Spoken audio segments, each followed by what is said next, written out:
Kasi ito attorney, noon mga nakaraang araw, si Senator Bam Aquino gusto niyang isulong yung tawag nito, yung zero bullying policy na tinatawag.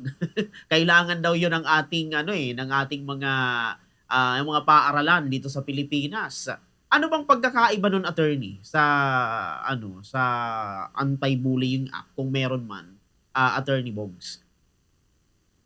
Well, meron naman talaga tayo ng anti-bullying policy, Bombokier, na kung saan ay ang mga bata na naka-enroll sa basic education. Kasi yung anti-bullying policy natin ay pang bata lang, Bombokier. Ibig sabihin, ang naka-specify lang kasi yon ng mga mag-aaral at minor, actually yung mga minor lang na mga edad pa niya, na kung saan ay ang nangyayari pag merong mga bata tapos nag-away o di kaya yung mga galing sa ibang mga schools nagkakaroon ng mga kumpulan, tutulong-tulungan, din meron sila mga binubuli galing sa mga ganoon, applicable lang yon. So wala tayong anti-bullying na between teacher saka estudyante or estudyante to teacher. Parang wala tayo na yung sasabihin mo si teacher ay binubuli ni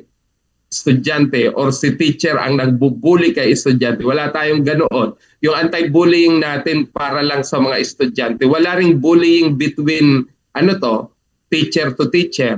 Halimbawa si teacher A binuli si teacher B. Wala ding ganoon sa anti-bullying policy natin. So solely talaga siya para lang sa mga estudyante natin, Bumbukier.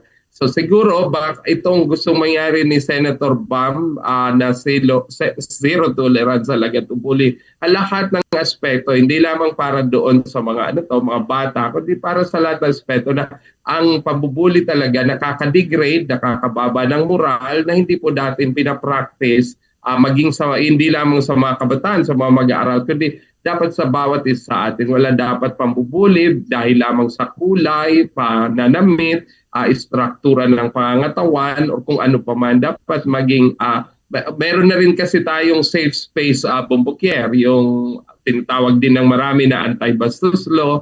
So sana pati yung bullying ganoon din. Walang mambubuli dahil lang yung isa ay mas nakakaangat doon sa isa. Opo. Eto pa, attorney, maidagdag ko dyan. Sabi ni Senator Rapi Tulfo, yung mga bata daw na nambubuli, dapat daw ang parusahan yung mga magulang nung nambubuling bata. Halimbawa, paanohin pa community servicein sa classroom, palinisin sa paaralan, mga ganong kaparusa. Ano ang take nyo doon, attorney? Sang-ayon ba kayo doon, attorney?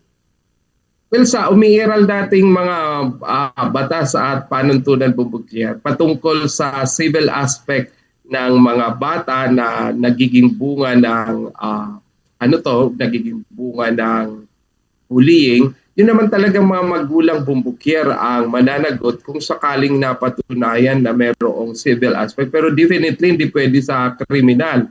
Kasi yung criminal dapat pati yung parent participate doon sa pabubuli, mga ganoon. Pero yung civil aspect, like for example, yung namamayad ng mga danyos or doon sa perwisyo na nagawa doon sa isang bata, wala, lalo na kung yung bata wala pa namang income, usually yung civil aspect talaga, yung mga danyos perwisyo na tinatawag natin sa civil na aspeto nito, ang namamayad naman talaga yung mga magulang or yung guardian na nagbabantay doon sa bata.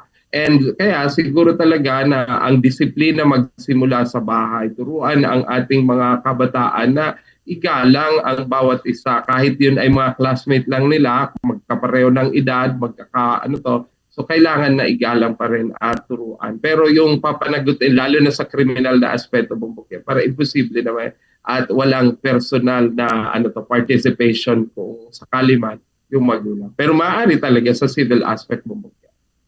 Okay po, yun. So ito, attorney, bago tayo magtapos sa ating pag-uusap at mauubos na ang ating oras. Sige, attorney, ibigay ko na lang sa inyo, attorney, ang linya kung meron tayong gustong iwan na mensahe sa ating mga nakikinig, especially sa mga mga magtatapos sa Lunes or sa Tuesday. Sige, attorney, bigay ko po sa iyo ang linya po.